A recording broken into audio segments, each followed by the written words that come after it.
the idea that dimensionally or informationally, the so-called Earth realm with the human experience seems to be the pivot point, the central arena where all life kind of filters through, regardless of whether we're the life, keepers of it, guardians in the sense, observers, or part of it being it's larger than us and we're just a slice of it. It seems to center around what is happening here. Maybe not necessarily what we're doing, unless we're building things up or in a way destroying things, which is seemingly what is happening now in this period for a while, and meaning that if we keep going, it's going to mess everything up for all life everywhere. But of course, that will probably just be overcome in the sense that it'll return to the way it was before we were here, regardless of the nature of this realm.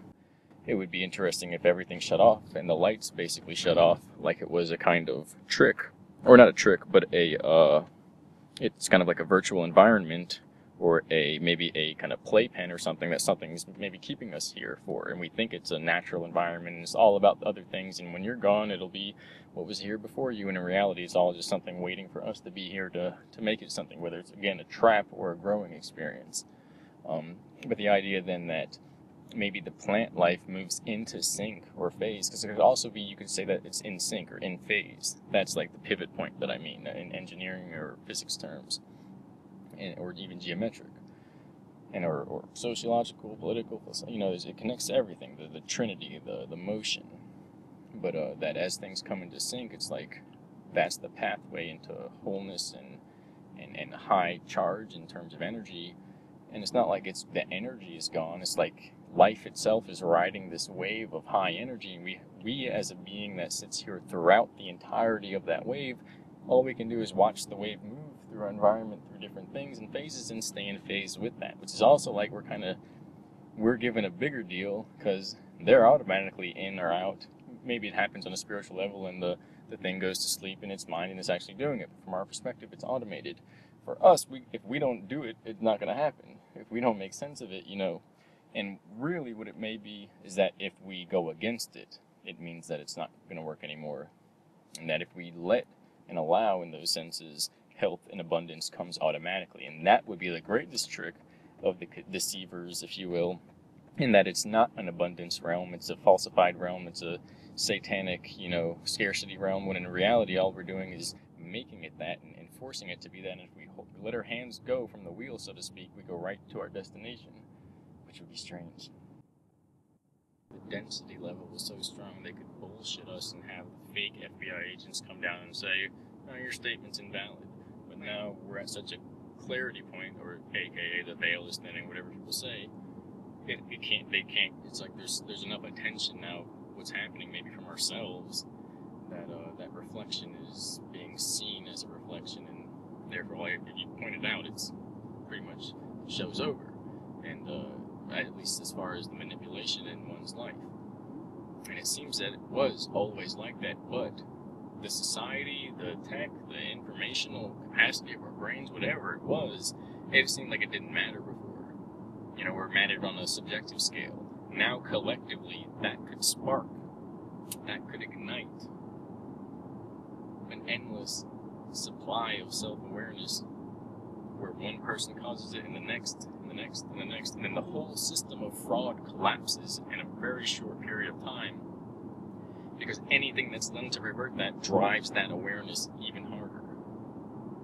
But and then what that also means is that, we're moving through so many phases and in that sense realms so quickly now that it's like every new time zone we need to restate where we are and announce who we are and where we're from and what we're doing here. And I think that leads up to an ultimate one, which is like some of these prophesied events and things like that are as much a physical occurrence as they are a spiritual unveiling on the highest degree, mixed with this reality. And that comes in where somebody was talking about how there's an idea you can't have 2 feet, a foot in both worlds, because you do, but you see how stressful those people's lives can be. And then somebody was saying in the comment that in his belief in the opposite, that you can have. People have always been doing that, but now the worlds are coming together, so you have to have a foot in both sides and then bring your feet together. Otherwise, it's going to be stressful again in that sense. And both are exactly what I'm trying to say, because we even had that phrase and that term, that a foot in both worlds, but now bring your feet together. But, and in the sense that before, it was, you're going to have that stress, and it's happening now in these stress-breaking waves that are occurring, but that, I don't know why I have the mic on you. And these waves that is building up, and it's like it's, you know, the slag has to get broken off after it's dried, like a cast or something, and it has to come off, and you get like this extra violent, or not violence, but like this aggression in the mind that the population is having.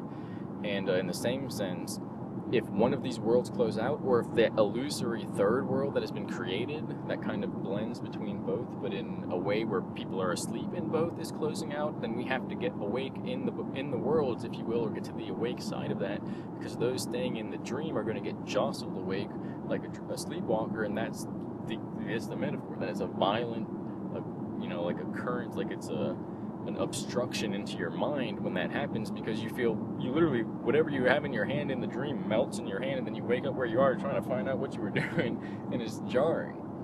It's not comfortable. Some people like it, but really it's just weird, because you can't, it's the definition of, you know, discomfort, of not knowing what's going on. And on a mass scale, that would be disastrous. And so that's, you know, that was my part, and his part was true too, and it was helpful because we've always had, as a species, our feet, heads, eyes, arms, hands, hemispheres in different realms, different worlds. And the point is, they have to centralize like a merry-go-round to that central point, otherwise we forget. It's like each one of the different worlds isn't aware that we're also in the other worlds. And it's not like we go consecutively from one merry-go-round horse to the other. It's like they all combine in the center, and then we can see them all.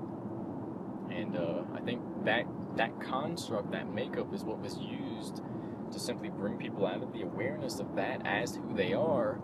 And each one is controlled consecutively now by these, or for the past time, by these people jumping dimensions in a way that, what you do when people don't know who they are and they're in sleepwalking worlds? They get abused, they get manipulated and abused and used for nefarious purposes. And it's interesting to think that this is the worst that could happen, and then the spiritual results on the other side of a life lived in ignorance could then be like an eternal, unchanging worst that could ever happen. But this is, you know, basically it, which is horrifying, because I mean, this is heaven, and there's cows and stuff walking around, but some of the you know, like the war zones and things like that, like, and in that sense, that's really not, that's, you know, cool, that's all that can happen. But the fact that we can survive that, it's not going to wipe the entire species out.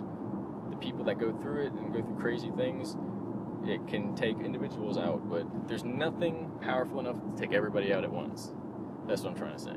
It's impossible. It's like it's a safeguard, and I think it's temporal as well. Like one of those slices disappears, it just shifts over, and another one pops out. It's like it's immortal. But if we imagine we were stuck there and we can't get brains big enough to figure out what's going on, or somebody genetically modified stuff, you know, that would be the worst possible hell. But what they're saying is it's already happened. Like, this is that's why we're here. That happened. Now, what do you mean? You get it? Like, oh shit. Like, the worst possible thing that we're conceiving of. Well, that's why we're thinking of shit like that, because it happened long ago. Through this cloning and these fake empires that have been edited into time. And so on.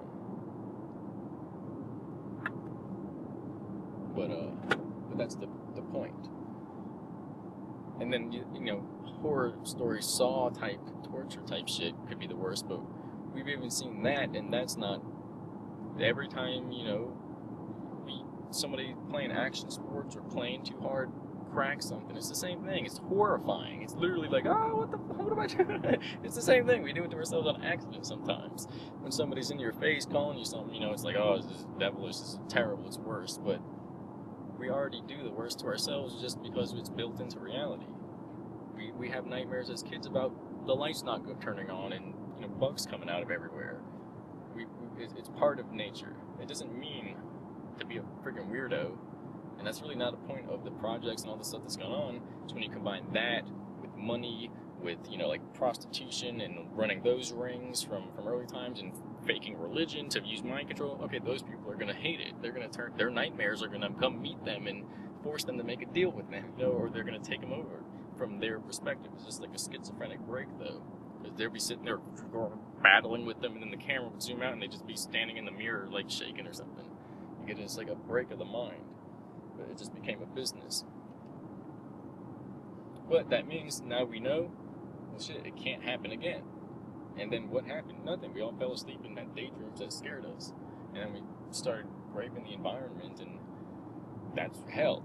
Because what happens when you don't have food and water and environment? That's as bad as it can get. So we brought it on ourselves from the physical layer, or to the physical layer, from the mental spiritual layer being disrupted. Now, why that happened is the question. This cosmic abandonment, this cosmic horror or nightmare, or the enemy, or a enslaving, whatever it is, it's a metaphor to describe the dream state that we fell into, where we abused ourselves by simply falling asleep and not paying attention to what's important, so that we know ourselves, and we became something else in the distorted reflection of our dreams. And then they pumped that into computers and had it make beings to be what it would be if it were what it was that it couldn't be, you know. And then you get these like nightmare creatures. But even then, when you get an adept that's seen all that I've told you, those creatures fear them. It's not about fear, it's not what's there, it's information. And when you can navigate it, what I'm saying is no longer a labyrinth, but it means there's no more fear. And once that's gone, you know exactly what it is, because you can see who's doing what and why, because people are either powered by fear and desire, or knowledge and self-control. The two seeds. Binary direction of intent. Mind, or organic, life-generated cycling of information through blood, and spirituality. And they're interfaced there, because blood is the spirit that's in the physical, and mind is the non-physical that's from the body. But one can be faked, mind a computer, binary computer system, and one can be divine. The blood of a body carrying spirit, you can't get, you can't make blood. It has to be grown. It has to be made by life itself. The divine. Interesting. It's like a deck of cards that was half shuffled, and they're perfectly unified. And those are the two civilizations where if you pull them apart, now you have pure spirit, pure physicality, or mentalism mind, or information. Imagine that, you pull them apart, and then you notice a sheet of it all going down, and there's all these different formats for existence. But that could also be part of that computer system trying to emulate what it could be like on the other side, and that's the hell of how far it's gone. But then it's just a bigger world. It's not even like scary. It's when people get in that shit and they don't know what to do, and they freak out, and they basically hurt each other. Because that's just like a dreaming system, or there's an internet for the universe. Where it's like, what would be if there were a billion other universes, and that prints out in hyperspace what it could be like. It's like if we had a video game or something. It doesn't have to inherently be confusing.